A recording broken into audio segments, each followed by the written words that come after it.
Eu ia falar somente com vocês diretamente, mas eu resolvi escrever para você não esquecer. Para que ninguém venha esquecer, vou escrever algumas coisas aqui. Quero falar um pouquinho com vocês hoje.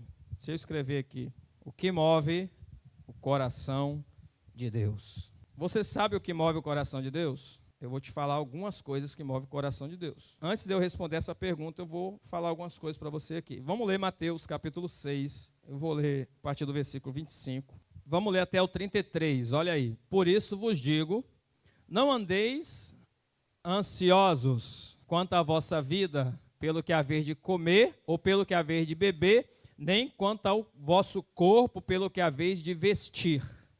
Diga comigo essas três palavras. Comer, beber, vestir. Não é a vida mais do que o mantimento e o corpo mais do que o vestuário? Uma pergunta que Jesus fala.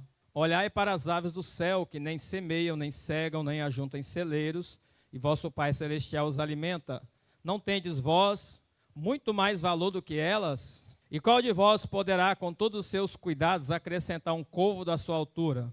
E quanto ao vestuário, por que andais ansiosos? Mais uma vez a palavra ansioso, ó.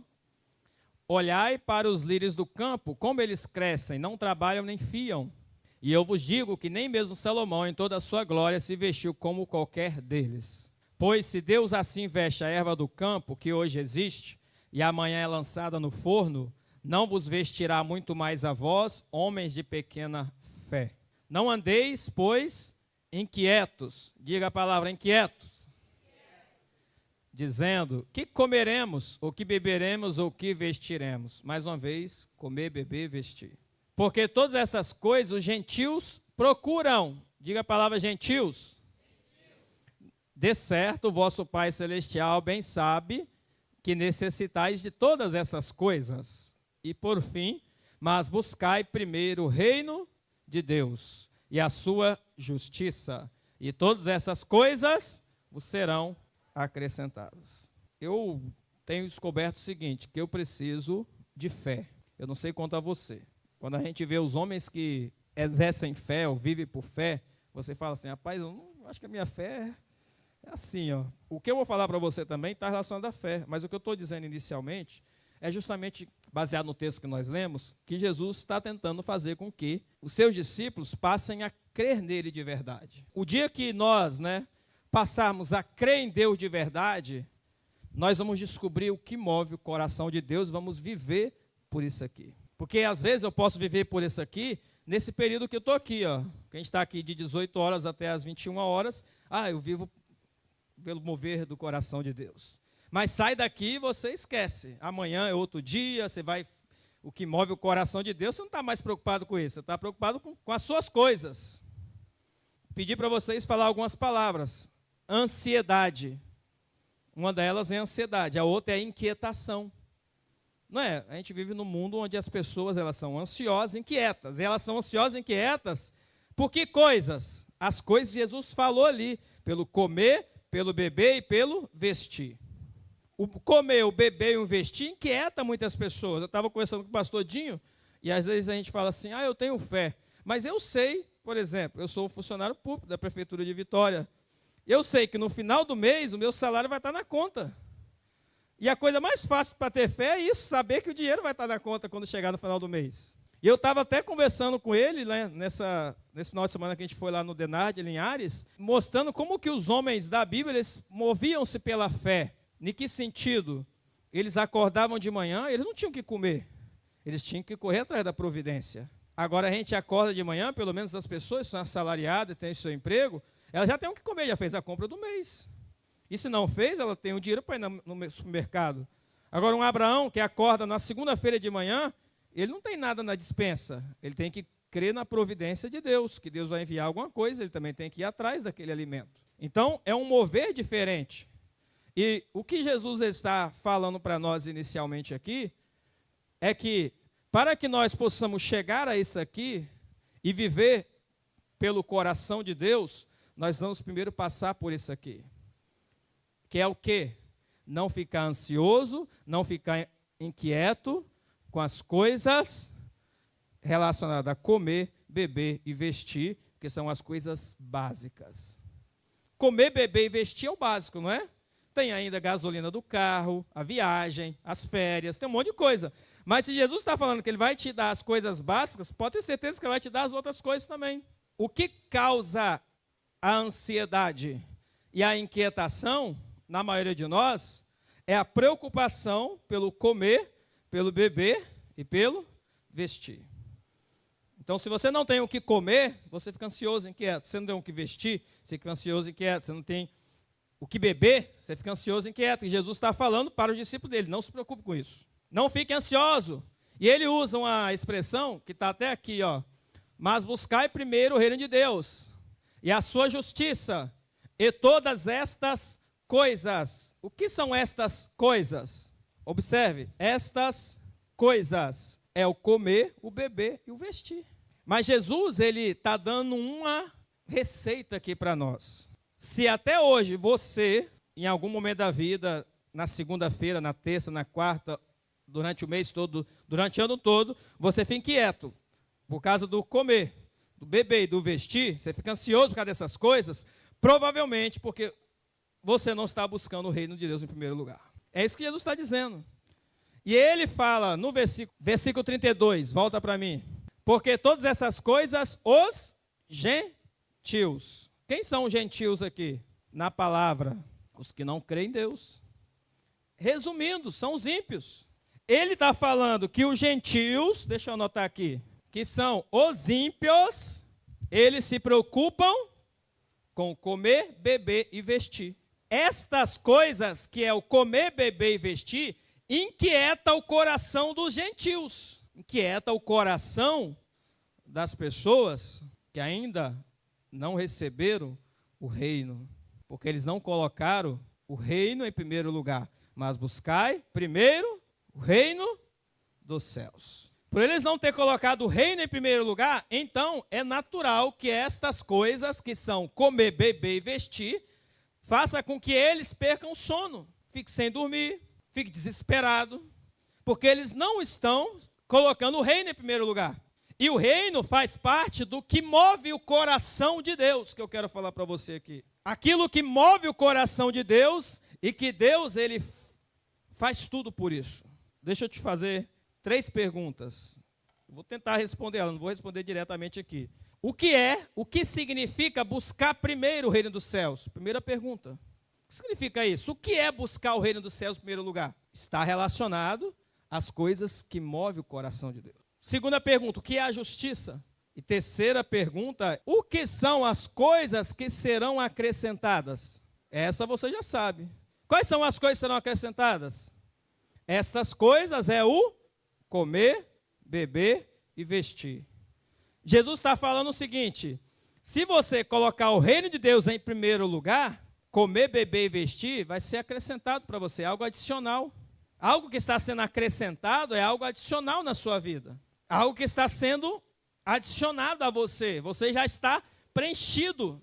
E ele está adicionando. Toma aí, come mais. Toma aí, bebe mais. Toma aí, veste mais. Ele está adicionando isso.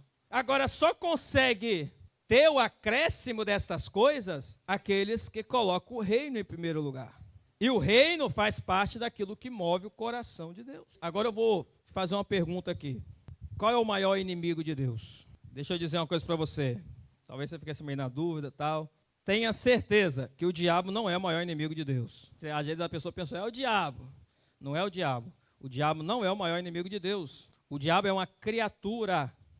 Como que uma criatura vai enfrentar um Deus supremo, criador, eterno, onipotente, onisciente, onipresente, todo poder? Não tem condição nenhuma.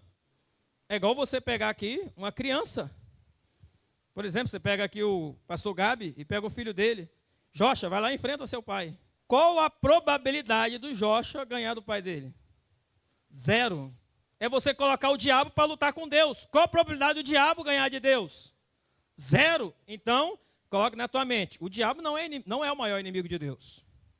Mas sabe qual é o maior inimigo de Deus? Foi falado aqui.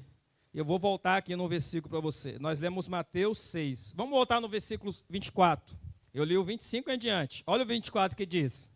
Ninguém pode servir a 2 senhores, porque eu há de odiar a um e amar o outro, ou se dedicará a um e desprezará o outro, não podeis servir a Deus e a Mamon. Agora, quem são as pessoas que estão servindo Mamon? Pode ter certeza que são esses aqui. E por que eles estão servindo Mamon? Porque a prioridade deles, número 1, é se preocupar com comer, beber e vestir. Então, traduzindo aqui, a prioridade número 1 sua, quando você recebe o seu salário, é comprar seu alimento. Isso não é ruim, mas isso torna prioridade número 1. Primeiro você vai comprar seu alimento, vai comprar sua cesta para você comer no mês. Talvez a prioridade número 1 seja pagar sua parcela do seu carro que você comprou, colocar gasolina nele, abastecer. Talvez a prioridade número 1 sua seja ir ali na loja, precisando de comprar uma blusa de frio, vai entrar o inverno daqui a pouco, vou lá comprar uma blusa de frio. Comer, beber e vestir. Esse mamon, que é, vou traduzir aqui, não é o dinheiro, porque o dinheiro não é o mal. Porque se eu colocar dinheiro aqui, as pessoas vão pensar que o dinheiro é que é ruim. Agora eu posso dizer para você, baseado em 1 Timóteo, capítulo 6, versículo 10. Coloca ali para mim. O que é mamon? É aquele que coloca no teu coração o amor às coisas. O dinheiro não é mal. Às vezes as pessoas falam, o dinheiro é a raiz do mal. Não, é o amor ao dinheiro. Porque a gente, por exemplo, paga aluguel aqui, a gente precisa do valor para pagar. Se o dinheiro fosse ruim, irmão, não precisa de dinheiro não, fica com ele para você. Eu não quero esse mal na minha vida não. E se fosse ruim assim também, na hora que seu patrão fosse te pagar, toma aqui seu salário. Não quero salário não, só trabalho, vou trabalhar mesmo porque eu gosto de trabalhar. Não precisa de pagar. É assim que você faz? Não, porque você sabe que o dinheiro, ele é bom. E pode ser mal, baseado na mão daquele que usa. Porque depende de quem está usando o dinheiro. Então a gente pode, por exemplo, com o dinheiro abrir uma igreja, abrir um projeto para ajudar famílias carentes. E com o dinheiro também, pessoas podem abrir, por exemplo, uma boate. Pode abrir uma distribuidora para ficar vendendo cachaça e cerveja para as pessoas. Mamon é aquele que está aqui nesse sentido, em oposição a Deus, porque ele é o que coloca no coração das pessoas o amor ao dinheiro, o amor às coisas. E quem está amando as coisas, baseado no que Jesus falou em Mateus 6, são os gentios. Eu ouvi uma frase do Pedro Medina que isso me marcou, que ele falou assim: ninguém larga Deus para servir ao diabo. Você já ouviu alguém aí falando assim, não, vou sair daqui, quero mais saber de igreja, não. Eu vou lá para servir o diabo. Vou lá servir o demônio. Você já ouviu alguém falar? Eu nunca ouvi. Na minha vida, eu nunca ouvi ninguém largar Deus para servir o diabo. Mas, eu vou dizer uma coisa para você. Eu já vi muitas pessoas largar Deus para servir a mamon. Servir as coisas. E eu tenho certeza que você já viu. Pessoas que, por causa das coisas, do comer, beber e do vestir, eles abandonaram a Deus. Às vezes, naquela situação difícil, eles estão na igreja, busca a Deus. Aí Deus abençoa, libera a bênção, eles abandonam a Deus. Já vi muitas pessoas assim. Entrar na igreja, ser abençoado, receber, mas o coração estava nas coisas. E hoje, eu poderia falar para você nomes de pessoas que, neste momento, estão bebendo cerveja, estão no bar, porque eles estão presos às coisas. Mas quando eles estavam na igreja, oh Deus, eu te amo. Só foi chegar um pouquinho das coisas mais na vida, eles abandonaram a Deus. Falei aqui para você que o maior inimigo de Deus não é o diabo, mas são as coisas. Que coisas são essas? A ansiedade, a inquietação pelo comer, beber e vestir. Agora, por que mamon é tão forte? Entre aspas, Por que ele é tão forte? Sabe por que esse Deus aqui é forte? Porque ele promete muitas coisas para as pessoas. Mas tem um detalhe, ele não cumpre. Ele só promete. E as pessoas se prendem a isso aqui. Se prendem a mamon, se prendem à avareza, se prendem ao dinheiro. A tal ponto que semear é um absurdo, é um peso. Ajudar alguém é um absurdo. E essa frase do Denard é uma frase que me marcou. Se o seu dinheiro não serve para o reino, ele não serve para mais nada. Parafraseando aqui para você entender. Se seu dinheiro não serve para o reino, ele vai servir para você comprar as coisas, porque seu coração está nas coisas. Comer, beber e vestir. É legítimo comer, beber e vestir. O que é ilegítimo? Se preocupar com essas coisas e colocar elas em primeiro lugar, antes do reino de Deus, conforme a Mateus 6,33. Porque Jesus fala, mas buscai primeiro o reino de Deus. Se o reino de Deus tem que estar em primeiro lugar, teu coração tem que estar no reino, e não nas coisas. Nessa viagem que a gente foi, a gente abasteceu o carro, e eu estava com dinheiro na carteira, normalmente não ando com dinheiro. A gente não tem mais dinheiro, né, físico, papel, né? É tudo na conta, no Pix. Aí a gente abasteceu o carro, eu tirei o dinheiro para abastecer o carro. Aí o Dinho lembrou, não, vamos abastecer no cartão, então beleza, abastece no cartão que o dinheiro vai usar para outra coisa. Aí passamos o cartão, e aquele dinheiro está na carteira. Aí ontem o Denardi ia fazer uma oferta na vida da mulher lá, só que ele foi pegar os envelopes, a maioria das pessoas dão Pix, ele pegou uns 4, 5 envelopes. Não, ele pegou o primeiro e não tinha dinheiro, o segundo não tinha dinheiro, o terceiro. No terceiro que ele não tinha dinheiro, eu falei, opa, eu já entendi Deus, é para me semear. Qual é a questão? Você precisa estar conectado ao reino para que as coisas não venham tomar o teu coração. Senão qualquer coisa relacionada à liberação para você vai ser um peso. Devolver o dízimo, como foi falado que será um peso. Ofertar, abençoar alguém será um peso. E as pessoas fazem muito isso na igreja hoje como peso. Por isso que o teu coração não pode estar nas coisas. E esse mamon, ele é muito forte nesse sentido de força, entre aspas, porque ele promete para você, você vai ser rico, vou te dar muito dinheiro. Vem para cá. Por que você está dando dinheiro para o pastor? Compra seu carro, compra sua casa. Por que você está sendo dizimista? Melhor você usar em outra coisa. Ele vai prometer muitas coisas para você, para que você não invista no reino e não esteja onde o coração de Deus está. Agora deixa eu entrar no outro detalhe aqui. Isso também eu aprendi com Pedro Medina, eu quero falar para você que é importante. Por que Salomão ficou rico? E aqui eu vou entrar na mensagem que eu quero falar, o que move o coração de Deus. Por que Salomão ficou rico? Vamos abrir 1 Reis, capítulo 3. 1 Reis, capítulo 3, verso 5, até o versículo 15. E em Gibeon apareceu o Senhor a Salomão de noite em sonhos, e disse-lhe Deus, pede o que queres que eu te dê. Primeira coisa aqui, Deus faz uma pergunta para ele, o que você deseja? O que você quer? Imagina se você estivesse com Deus, e Deus fizesse essa pergunta para você, o que você quer? Por exemplo, de forma geral, falando aqui de forma geral, se é uma pessoa que está pagando aluguel, ela vai falar, Deus, eu quero uma casa. Se é uma pessoa que está, por exemplo, está pegando muito ônibus, né? Esses transportes aí lotados aí e tal, Deus, eu quero um carro. É natural a gente falar isso. Mas se você não conhecer o coração de Deus, você vai dar muitas respostas erradas. Para que você dê a resposta certa àquela pergunta, volta lá no 5. Pede o que queres que eu te dê. Para que você tenha a resposta dessa pergunta, se Deus fizesse para você hoje aqui, o que você quer que eu te dê? Você tem que estar conectado ao coração dele. Porque nós corremos o risco de dar respostas erradas. Vamos continuar aqui. E disse Salomão, de grande beneficência usaste tu com teu servo Davi, meu pai, como também ele andou contigo em verdade, em justiça, em retidão de coração, perante a tua face.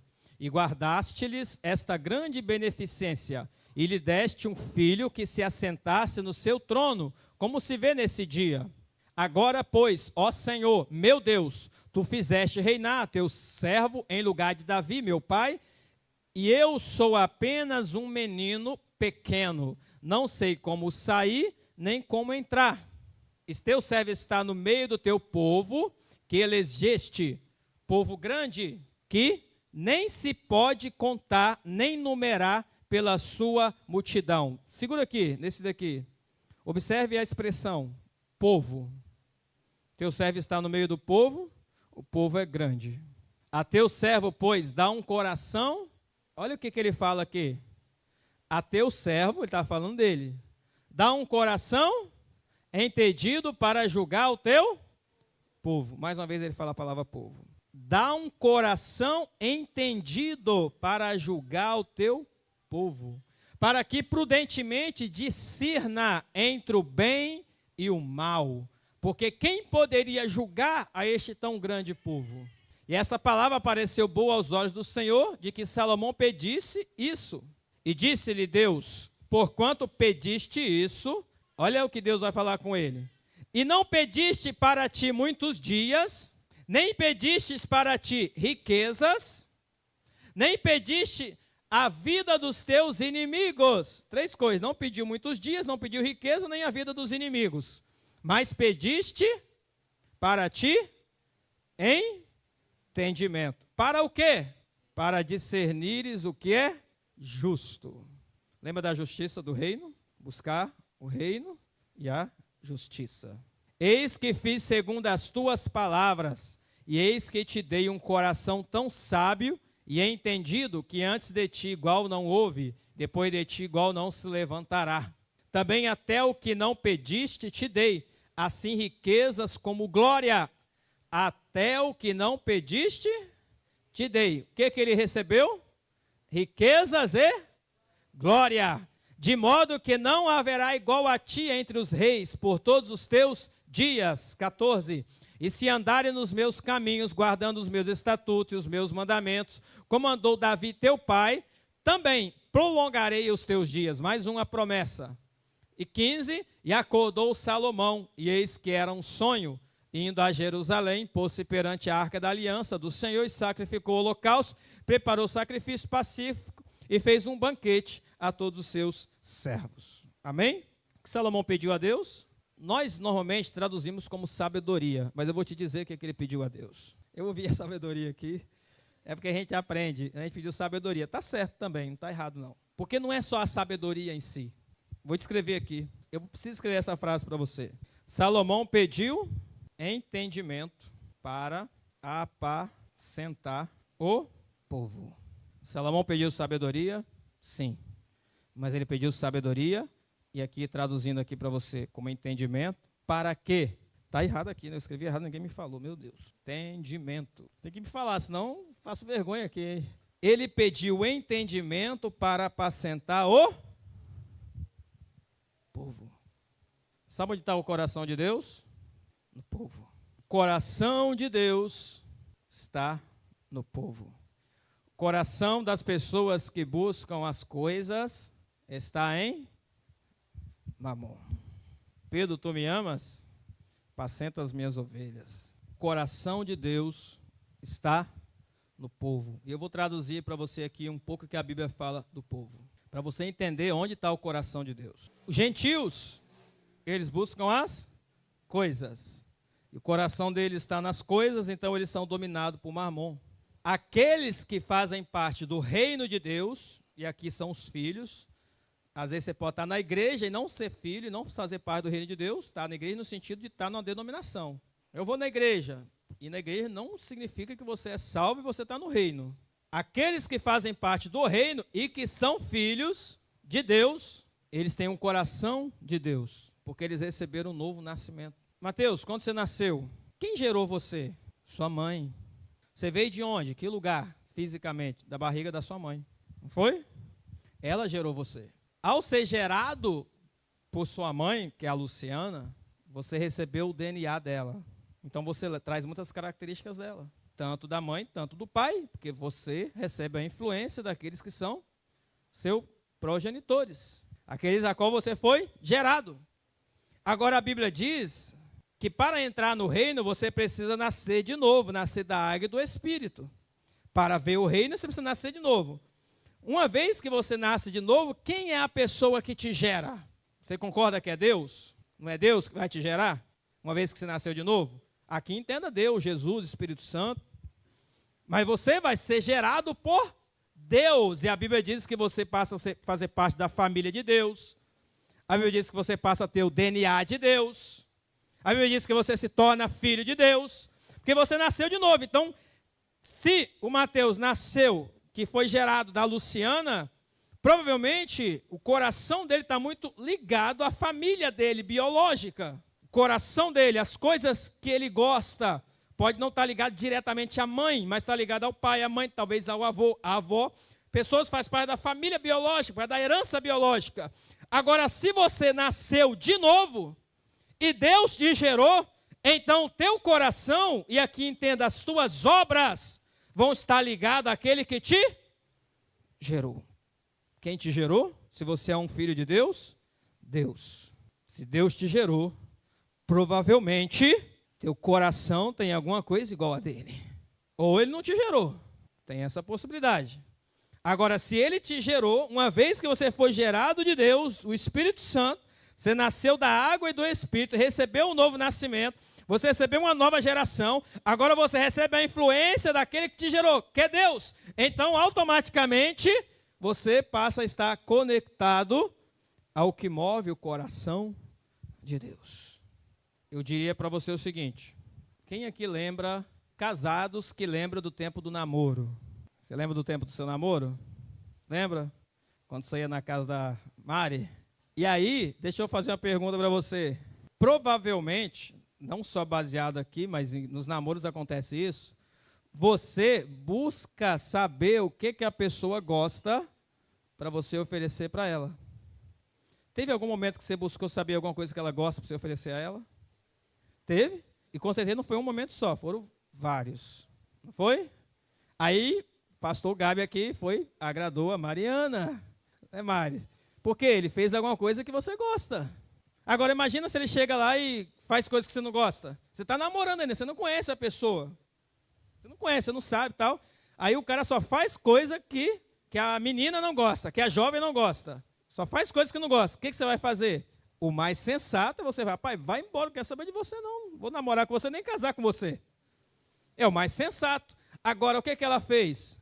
Ela abriu o coração dela para receber você, porque você procurou agradar a ela. Vou te fazer uma pergunta. Você quer se conectar com Deus?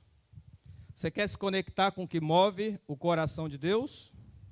É muito simples. Leia a Bíblia, esse é o primeiro passo. O segundo passo é você perguntar para o Espírito Santo, porque Deus vai te falar de duas formas básicas: Bíblia, palavra e Espírito Santo. Leia a Bíblia, pergunte ao Espírito Santo o que Deus gosta. O que Deus mais ama? Por que Deus deu a Salomão entendimento e depois ainda deu riqueza e glória? Porque Salomão se conectou ao coração de Deus e descobriu que Deus gosta. Salomão falou: Deus, eu quero cuidar do povo. Eu quero apacentar o povo. Eu quero zelar pelo povo. Quando ele falou isso para Deus, e Deus falou para ele, né? Você não me pediu riqueza, não me pediu a cabeça dos seus inimigos, não me pediu nada, a não ser cuidar daquilo que eu mais amo. Então se prepara, porque eu vou acrescentar riqueza na tua vida, eu vou acrescentar glória na tua vida, eu vou acrescentar vitórias na tua vida. Salomão não precisou fazer nenhuma guerra, porque Deus cercou ele, para que ele não precisasse guerrear, e Deus deu ele sabedoria, deu glória, deu riqueza, e transformou no homem mais sábio deste mundo, porque o coração dele estava conectado ao coração de Deus. O coração dele estava no povo. O que move Deus? Deixa eu falar para você 7 coisas que movem a Deus. O povo nós já sabemos que é o que move a Deus, mas eu vou destrinchar algumas coisas aqui dentro desse povo. Vamos abrir aqui. Deuteronômio 10, verso 18. Que faz justiça ao, fala para mim, órfão e a viúva, e ama o estrangeiro, dando-lhe pão e roupa. Verso 19.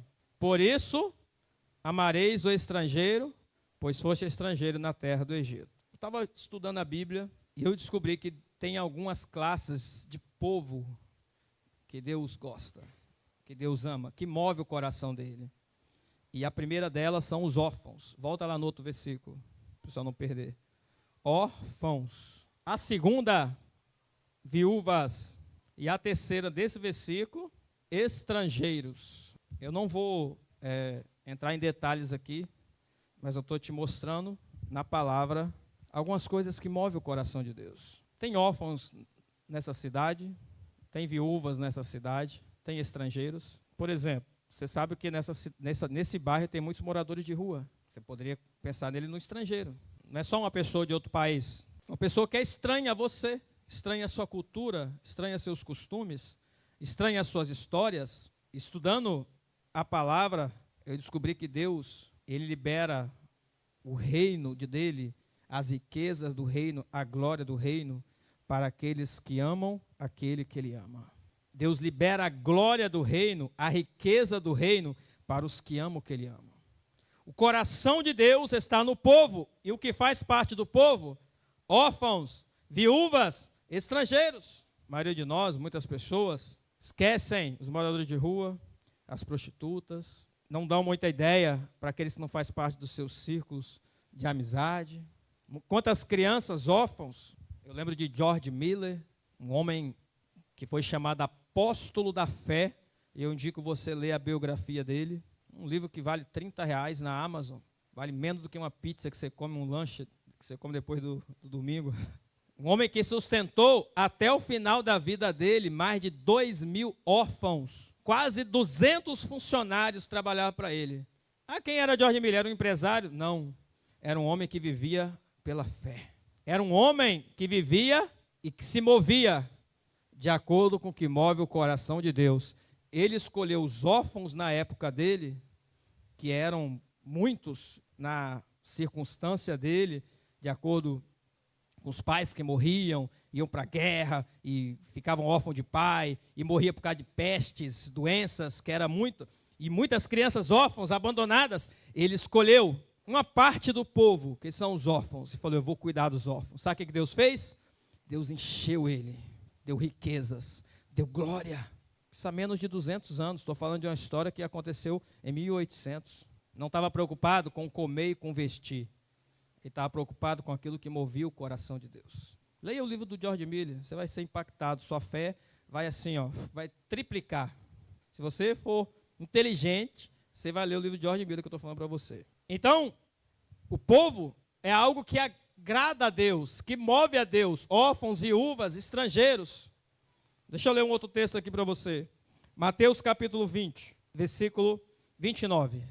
Saindo eles de Jericó, seguiu a grande multidão. Eis que 2 cegos, assentados junto do caminho, ouvindo que Jesus passava, clamaram, dizendo, Senhor, filho de Davi, tem misericórdia de nós. E a multidão os repreendia para que se calassem. Eles, porém, cada vez clamavam mais, dizendo, Senhor, filho de Davi, tem misericórdia de nós. E Jesus, parando, chamou e disse, que queres que vos faça? Disseram eles, Senhor, que nossos olhos sejam abertos. Então Jesus, movido de íntima compaixão, fala essa frase, movido de íntima compaixão, tocou-lhe nos olhos, e logo seus olhos viram e eles seguiram.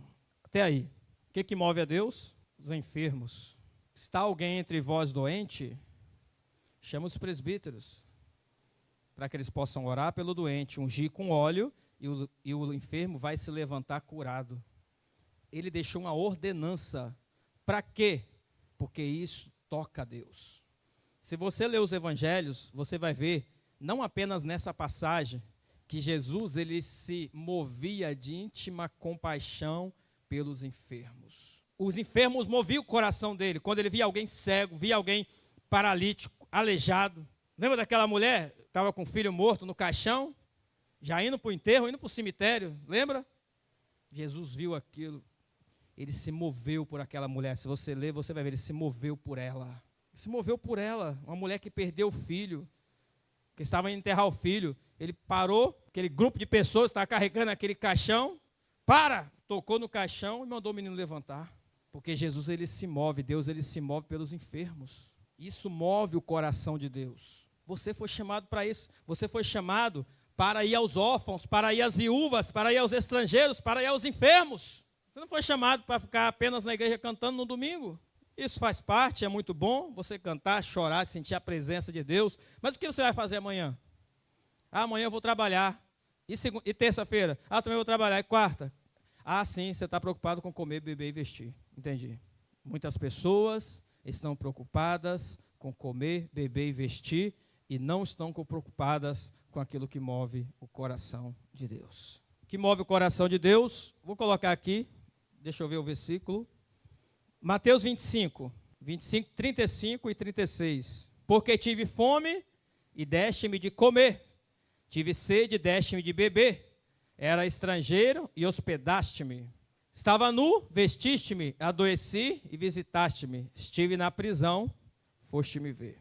Pessoas presas, os prisioneiros, move o coração de Deus. E aqui entenda prisioneiros, não apenas físico, porque tem uns que estão nas cadeias, inclusive muitas igrejas que fazem muitos projetos, que vai nas cadeias pregar para os prisioneiros, muito bom, mas também tem uns prisioneiros espirituais, aqueles que estão em prisões espirituais, que estão presos. Prisioneiros é um grupo de pessoas que faz parte do povo que move a Deus. A tal ponto de Jesus falar nessa parábola, eu estive na prisão e foste me ver. E o outro versículo mais para frente, ou anterior, ele fala, eu estive na prisão e não foste me ver. Quando, Senhor, que eu fui te ver na prisão? Quando você foi visitar um prisioneiro. Quando, Senhor? A parábola não fala isso? Quando, Senhor, que eu te dei comida? Quando que eu te dei de beber? Quando? Quando você fez a uns meus pequeninos. E o outro? Quando, Senhor, que eu não te dei de comer? Porque às vezes você está esperando Jesus se materializar do céu e descer na sua casa. Aí Jesus se materializa, né? Porque ele vem em carne. Aí você fala, Jesus vai se materializar, vai descer bater a porta da minha casa, né? Eis que estou à porta e bato, vou abrir, ele vai cear comigo. Aí eu vou, se for Jesus bater a porta da minha casa, por que eu não vou convidar ele para entrar? Agora, se um morador de rua bater a porta da minha casa e pedir um alimento, eu vou chutar ele. Se um viciado que está precisando de uma libertação, de uma cura, uma prostituta, alguém que nós desvalorizamos, né, na sociedade, são desvalorizados pela sociedade, quando esses batem a porta da nossa casa, o que nós fazemos? Seu coração precisa estar onde está o coração de Deus. Se seu coração não está onde está o coração de Deus, você é apenas um religioso na igreja, cumprindo o protocolo. É igual quando você vai amanhã chegar na sua empresa e vai bater aquele ponto, né? Chega lá e bate o ponto, pip, pip, aí marcou. Aí dá meio-dia, você pip, pip, para almoçar, dá uma hora, volta de novo, depois na hora de sair, pip, pip, vai embora. Apenas cumprindo o protocolo. Eu vou na igreja. Você vai na igreja? Que bom. Mas não é questão de ir na igreja, é questão de ser igreja. É questão de ser. Igreja não é algo que você, um objeto que você carrega, um lugar que você vai. Igreja é você. Igreja é o que você é ou não é. Na palavra de Jesus, sim, sim, não, não. Porque se for morno, vou vomitar-te da minha boca. Ou é ou não é. Talvez eu seja igreja. Talvez já não é. Não tem um talvez. O que Jesus te chama é para que você realmente seja igreja. E que o teu coração esteja onde está o coração de Deus. Teu coração precisa estar nisso. Senão você não vai devolver o dízimo. Você não vai semear. Você não vai dar cesta básica para a gente abençoar as famílias carentes.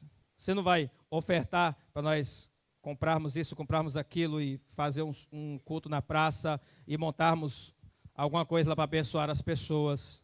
Daqui a pouco a gente vai fazer um projeto aí para morador de rua. Você não vai investir nada, porque você está preocupado em comer, beber e vestir. Agora, aqueles que colocam o reino em primeiro lugar, não andam inquieto e nem ansioso, porque comer, beber e vestir é um acréscimo. Ou seja, você já está cheio, já está transbordando, ele vai acrescentar, então eu vou te dar mais um pouco. Se ele está te acrescentando é porque você já tem. Acréscimo é, você não tem nada e você está sendo acrescentado. Não. Você já tem, ele vai acrescentar isso, vai acrescentar comer, vai acrescentar beber, vestir, vai acrescentar as riquezas, como ele fez com Salomão. Porque Salomão estava com o coração dele no povo, Deus deu a ele riquezas, deu glória. Sexto, que move o coração de Deus? Salmo 41, versículo 1, 2 e 3. Você acredita na Bíblia? Para você a Bíblia é um livro religioso, uma lenda, uma história, ou é a palavra de Deus? Bem-aventurado, feliz... Ou seja, muito feliz, Paulo usa essa mesma expressão, mais bem-aventurado é aquele que dá do que aquele que recebe. Ou seja, abençoado. A palavra é essa, a bênção vai estar sobre você. Essa é a expressão. Abençoado é aquele que atende ao pobre. Aí o que Deus vai fazer? Vai livrar ele do mal. Aí você lê o Salmo 91, aquele que habita no esconderijo do Altíssimo, a sombra do Onipotente não descansará. Irei do Senhor, ele é meu Deus, meu refúgio, minha fortaleza, 1000 cairão ao meu direito, 10.000 à minha esquerda. Só que o pobre bate na sua porta, você fecha a porta. Você acha que o salmo vai funcionar para você. Não é uma receita de bolo, que você faz uma coisa e acontece. É muitas coisas que você faz. O reino de Deus é um reino de princípios. Você declarar a palavra, ela vai funcionar, desde que você esteja obedecendo os princípios do reino. De acordo com os salmos, quando você atende ao pobre, quando o mal bater na sua porta, aí você abriu, é o mal. Não, você pode entrar aqui não, porque eu atendo o pobre. Eu sou uma pessoa que semeia, abençoa o reino de Deus, eu invisto no reino, eu Meu coração está naquilo que move o coração de Deus. Então isso não vai entrar na minha casa. Não se preocupe, Ele vai te livrar. Verso 2. O Senhor o livrará, conservará em vida, será abençoado. Mais uma vez a palavra abençoado. Na terra, tu não entregarás à vontade de seus inimigos. Não se preocupe com seus inimigos. Pode dormir tranquilo. Verso 3. O Senhor o sustentará no leito da enfermidade. Tu restaurarás. Ele está falando, se você é uma pessoa que atende ao pobre, eu posso fazer essa exegese. Existem alguns critérios de cura que é atender aos pobres. O pastor orou, não recebi a cura, orou, não... Talvez seu coração está preso às coisas e você ainda não cumpriu o princípio de atender aos pobres. Porque ele está falando, no dia que você estiver no leito de enfermidade, no leito de morte, ele vai te restaurar. Lembra de Ezequias? O profeta entrou, vai morrer, prepara a sua casa. Acabou. Pode ir comprar o caixão, que é essa semana ainda. Imagina você comprar seu próprio caixão. Ninguém compra seu próprio caixão. Mas o Ezequias ia ter que comprar o próprio caixão dele. Falando de caixão na linguagem de hoje, tá? Porque na época não era isso. Aí o que ele fez? Estava deitado, virou para o canto, deitado ainda, né? Não foi, nem ajoelhou. Falou com Deus, Deus, lembra de mim, porque eu cuidei muito do teu povo. Eu hospedei os estrangeiros, eu cuidei do órfão, da viúva, eu visitei os enfermos, os prisioneiros, eu abençoei o pobre. O profeta não tinha saído nem do palácio ainda. Antes de sair do palácio, veio a palavra de Deus. Ele, volta!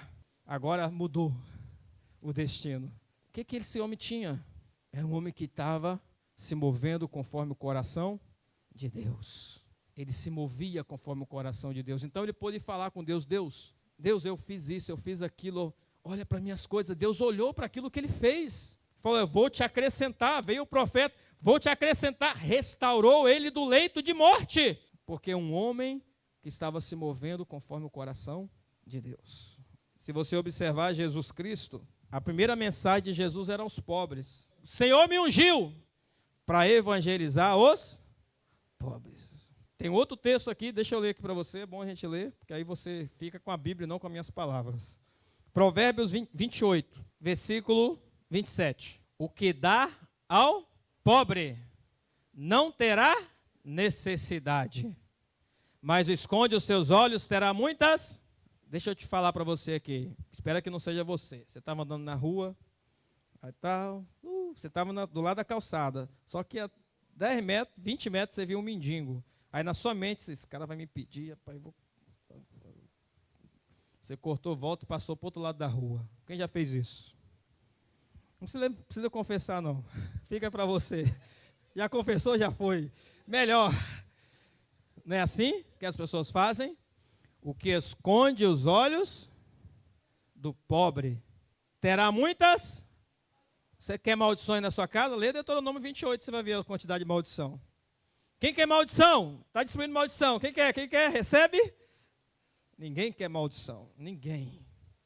Mas você não precisa falar, eu não quero maldição. A minha casa não entra maldição. Não precisa falar isso.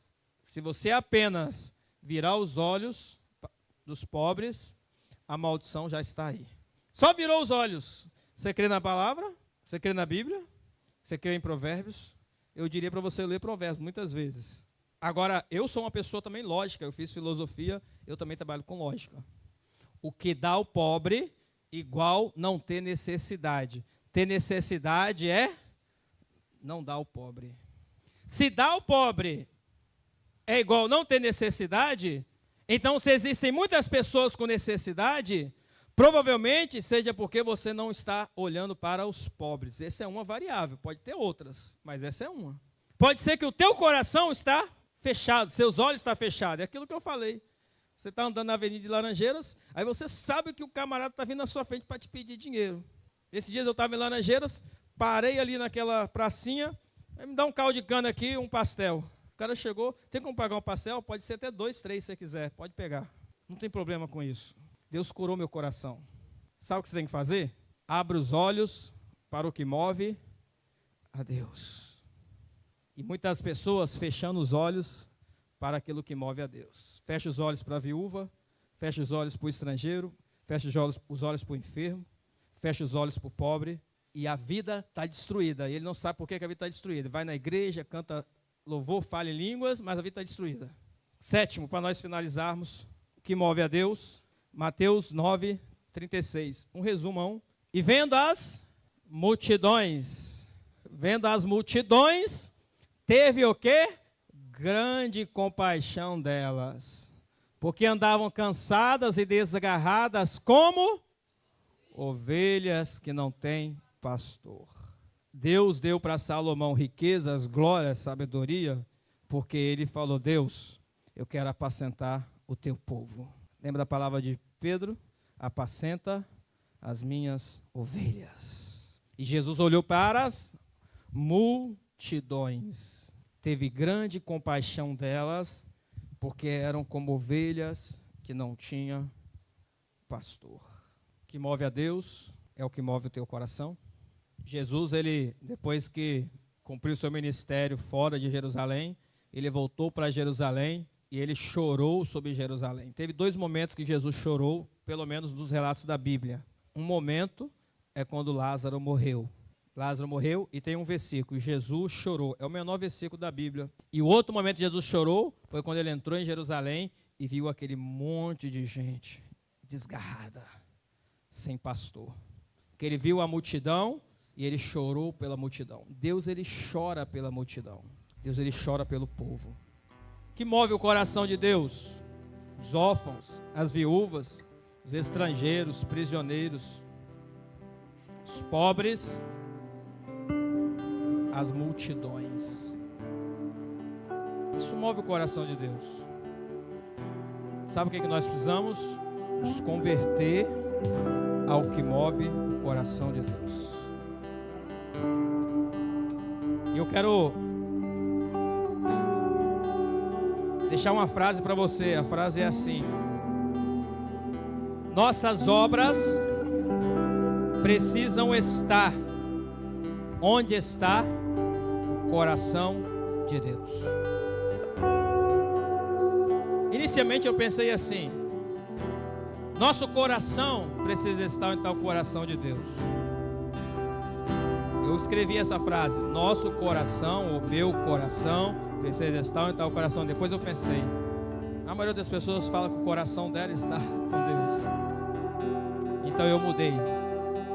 Minha obra, aquilo que eu faço, a sua obra, aquilo que você faz, precisa estar onde está o coração de Deus.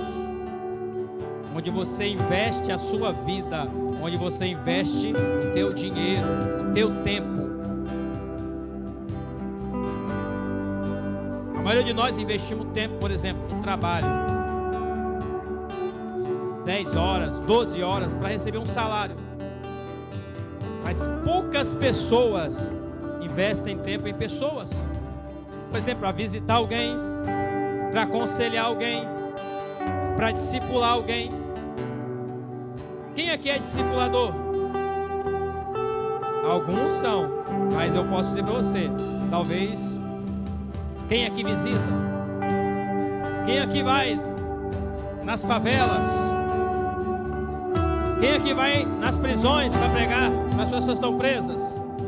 Quem vai lá onde estão os órfãos, as viúvas, os idosos, casa de idosos, desprezado pelas famílias? Projeto Pitanga que nós visitamos lá, pessoas que estão se libertando da dependência química. Quem vai nesses lugares? Qual foi a última vez que você visitou um projeto? Vou lá no projeto de dependência química para me poder levar uma palavra para essas pessoas. Qual foi a última vez que você foi no orfanato? Você falou: vou lá no orfanato para levar uma palavra para esses caras. Qual foi a última vez que você foi lá no hospital? Pai, vou lá no hospital. Deus me deu essa unção de cura mesmo, vou lá curar uns enfermos. Qual foi a última vez? Qual foi a última vez que você visitou algum pobre? Que você foi até onde está o povo, a multidão? As suas obras, aquilo que você faz, precisa estar onde está o coração de Deus. Então a sua força, sua energia, seus recursos, seu investimento, seu dinheiro, seu tempo, tudo tem que ser para onde está o coração de Deus. Se o dinheiro não serve para o reino, não serve para nada. Se o tempo não serve para o reino, não serve para nada. Se a sua vida não serve para o reino, não serve para nada. Sabe por quê? Porque você vai ser mais um, como gentios, ímpios, indo atrás das coisas, querendo comer, beber e vestir, mas nunca se preocupou em dar alguém uma comida, não se preocupou em vestir alguém, nunca se preocupou em fazer uma semeadura, nunca se preocupou em fazer nada disso aqui.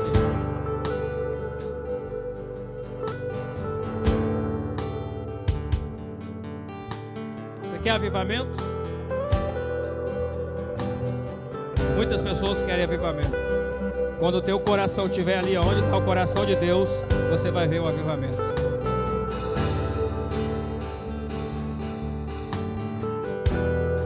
Quando o teu coração estiver onde está o coração de Deus, quando as tuas obras estiverem onde está o coração de Deus, então você vai experimentar o peso da glória de Deus sobre a tua vida.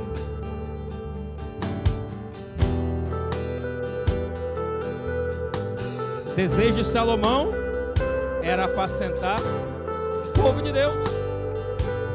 Simples assim.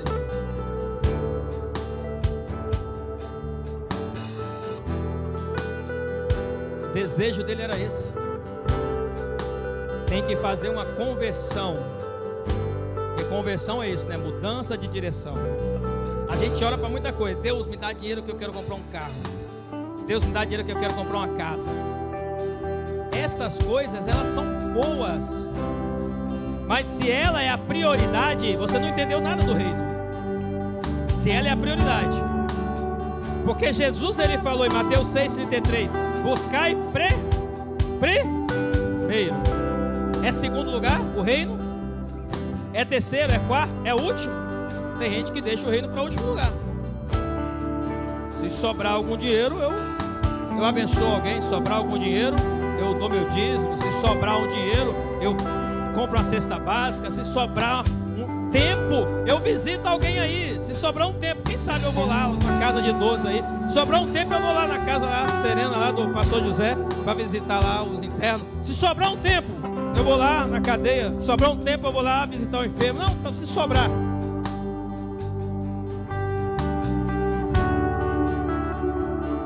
Deus não trabalha com sobra. Sabe por quê? Porque Ele é dono do mundo. Ele é dono do ouro e da prata. Inclusive Ele é dono da sua alma. Ele é dono de você. Você pode não saber disso, mas Ele é dono de tudo. Ele não trabalha com sobra. Deus, Ele não dá a glória dele para ninguém. Por isso que o nosso coração, as nossas obras precisa estar alinhado ao coração de Deus. O que move o coração de Deus? As multidões precisam ouvir uma palavra. As multidões que precisam de uma oração, de uma intercessão. As multidões que precisam de uma visita, de uma palavra de amor, de conforto. As multidões que precisam de libertação, de uma cura. As multidões que precisam de mim e de você.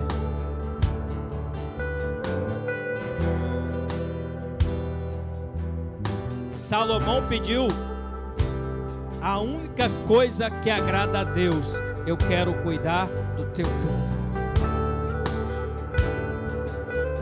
Eu quero cuidar do teu povo. Deus deu a ele as riquezas, a glória, se tornou o mais rico desta terra, mais sábio. Qualquer um que ouvia falar deles, que chegasse lá, rapaz, me falaram de você, mas não falaram 10% do que eu estou vendo. Por causa da grandeza do reino, da glória do reino. Mas o coração dele estava no povo. Apacenta as minhas ovelhas. Você está disponível para apacentar as ovelhas? Eu quero fazer uma oração hoje. Quero te convidar você. A minha oração nesta noite é que você possa se mover conforme o coração de Deus. Mais nada. Essa é a minha oração que eu vou fazer por você nesta noite. Para que você se mova conforme o coração de Deus.